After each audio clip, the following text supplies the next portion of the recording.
Véronique, je suis finissante au baccalauréat en génie mécanique. Moi, c'est Rachel, je suis chercheure institutionnelle en génie mécanique aussi.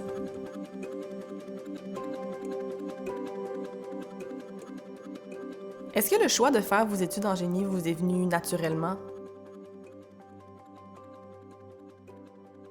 Moi, j'ai fait premièrement sciences nature au cégep, puis j'étais vraiment intéressée par tout, là, fait que la physique, les maths, chimie, bio, vraiment partout. Puis quand il est arrivé le temps de choisir qu'est-ce que je voulais faire, j'étais un peu comme overwhelmed par tout ça, justement parce que j'avais des intérêts dans tout. Puis au début, j'ai vu vraiment le génie comme une sortie de secours parce que j'avais pas vraiment à faire de choix vu que ça s'applique dans tout. En fait, à la base, c'était vraiment bon. Là, OK, il faut que je choisisse qu'est-ce que je veux faire. Puis, je veux être sûre d'avoir un truc que j'aime. Fait que le génie, vu que ça se met comme à toutes les sauces, je me suis dit, OK, go.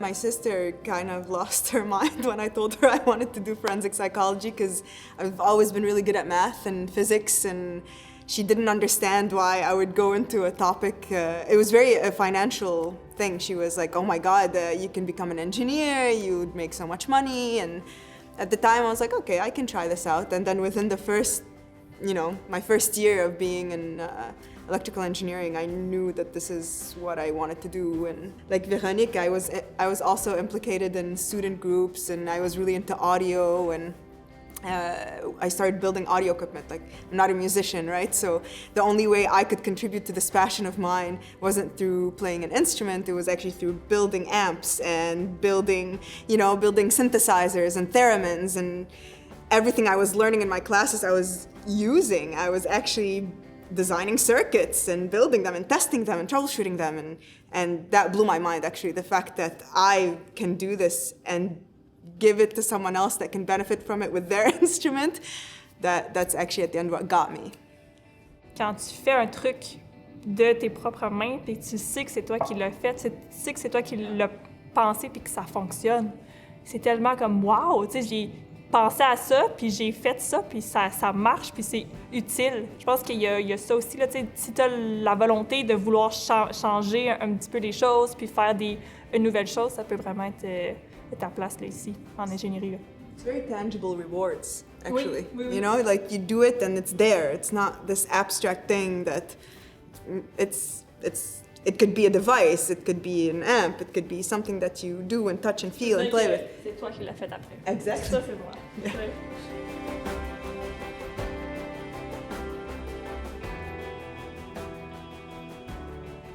Toi, Rachel, tu as travaillé sur un produit qui est aujourd'hui commercialisé.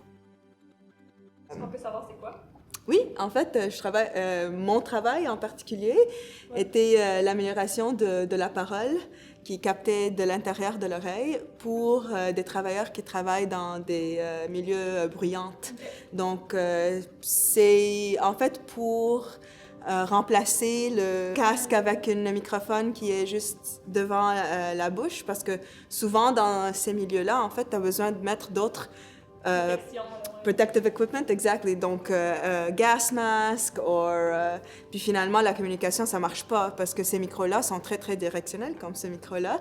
En fait, ils vont juste capter qu'est-ce qui est juste devant. Donc, si jamais tu as quelque chose qui est un disturbance entre ton micro et ta bouche, finalement, tu n'as pas de bonne parole. Donc, mon travail, c'était d'utiliser un micro qui est mis à l'intérieur de l'oreille. L'oreille est occluse, on dit, ça veut dire qu'elle est vraiment protégée de l'extérieur. Puis ce que ça fait, c'est que on a un signal de parole qui a pas beaucoup de bruit, mais moi je la débruite et je la fais je l'améliore pour que ça sonne comme la parole qui est captée de la bouche. OK, intéressant. Je vais prendre ça en note.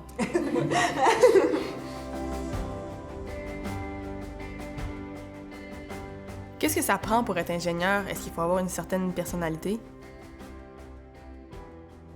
Moi, je pense pas qu'il y ait de personnalité type. Là. Je pense qu'on peut toujours, comme j'ai dit, c'est vraiment un truc large. Fait qu'on peut trouver qu'est-ce qu'on aime dans le travail à comme plusieurs niveaux. On peut trouver dans quel domaine on veut que ça s'applique. Après ça, on peut trouver, nous, qu'est-ce qu'on veut faire sur un projet, parce qu'il y a plusieurs personnes sur un projet qui font pas toutes la même chose. Fait que tu peux finir par vraiment trouver quelque chose qui te correspond, que ce soit si tu es une personne qui est plus créative, donc là, tu vas aller vraiment plus dans la conception, puis dans le brainstorming d'idées. Je pense qu'il y a de la place pour pas mal tout le monde, là. Yeah, I agree. I don't think you have to have necessarily a specific personality type, but I do think you need to have traits. I think you have to persevere. You have to have some sort of perseverance, and I think you have to have passion. Because I don't think we should minimize that engineering is difficult. So if you come in thinking that you can just, skate through it, I don't know if that's going to work. I think you have to be passionate about what you're doing. You have to want to do it to be able to find those tricks. Because if you don't want to do it, the things that Véronique is referring to, you're not going to find them because there's no motivator. You have to have an intrinsic motivator.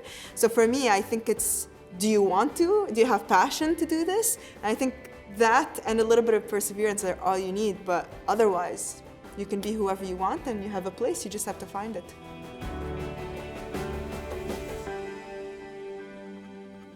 Qu'est-ce que vous diriez à votre jeune vous? You did it, girl! That's what I would tell myself. I mean, yeah, I didn't think I would be an engineer. So I had no idea that this is my path, but I can't imagine my life otherwise, though. So I would tell myself, be patient, you're gonna figure it out, and good job, you're doing it. Moi, là, ma plus grande peur dans la vie, c'est de ne pas être heureuse. Puis, je me mettais beaucoup de pression sur, OK, il faut que je trouve ma voie, puis il faut que je trouve vraiment un truc que j'aime, parce que c'est ça la clé de mon bonheur. Mais tu sais, pas tant que ça, là, tu peux tout virer un peu comme que tu veux, puis trouver ton bonheur dans plusieurs situations. Fait que si j'avais à me dire quelque chose, je me dirais, arrête de t'en faire, là, tu vas te trouver, puis c'est pas plus grave si c'est pas là, puis à un moment donné, ben, tu vas trouver qu'est-ce que tu veux faire, là. Selon vous, à quel enjeu feront face les futurs ingénieurs dans les années à venir?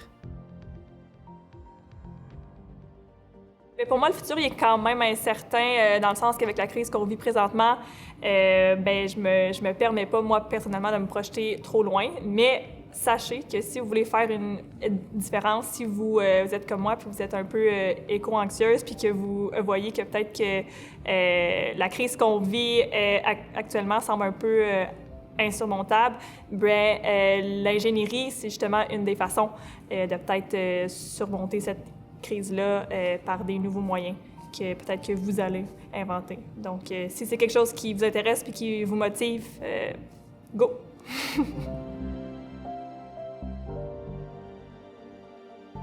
Les deux, est-ce que vous avez eu des doutes ou vécu des difficultés pour vous rendre là où vous êtes aujourd'hui?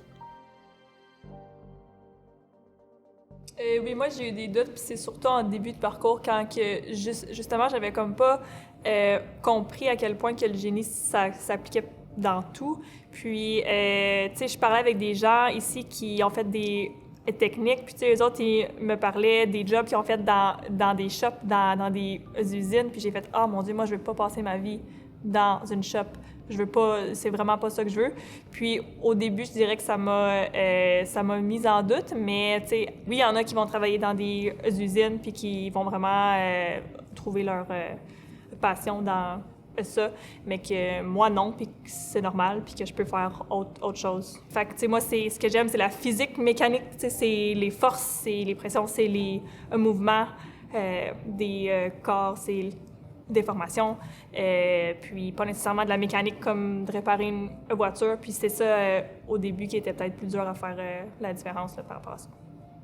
C'est vrai que j'avais pas de doutes dans mes capacités, mais as a woman in engineering, I think we don't only have to deal with our coursework, we have to deal with the fact that we are women in engineering and we are a minority.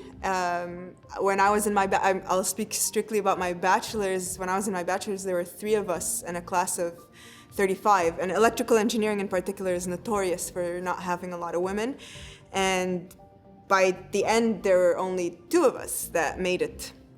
So you deal with these what any minority, I think, in a field deals with, which is you don't feel like you're in the right place, and people around you don't also make you feel like you're in the right place. Plus tu mets de diversité dans une équipe, puis plus forte va être ton équipe, puis plus que ce que tu vas faire va répondre à une plus grande majorité. Donc, tu sais, c'est juste que des fois, on dirait que c'est pas compris, puis que vu qu'il y en a pas beaucoup, c'est pas assumé que les femmes peuvent prendre ce rôle-là. Mais en fait, je pense que c'est primordial de mettre des femmes dans une équipe, justement, parce que dans la population, ben il y a moitié de femmes, moitié d'hommes. Fait qu'il faut que dans une équipe aussi, ça se représente pour aller vraiment chercher tout le monde. Even now, after my doctorate, I experienced sexism. So it's not something that has gone away now that it's 15 years later. I felt it in an interview for a position where, I was asked if they were obliged to give me the job because I was a woman, when that question would have never been asked to a male candidate. So, and I had to lie. Because as a woman, I wanted to say, yes, you are obliged to hire me. Look at your department. You have no women in your department. But I said no, because I was scared of seeming like this entitled feminist who wants a job because she's a woman. But really, I thought that I should be given the chance because there are enough of us out there. I think this is the thing, is that it's not that there are not women engineers. There are women engineers. It's just harder for us to make it. So we just have to stay resilient and keep fighting the good fight.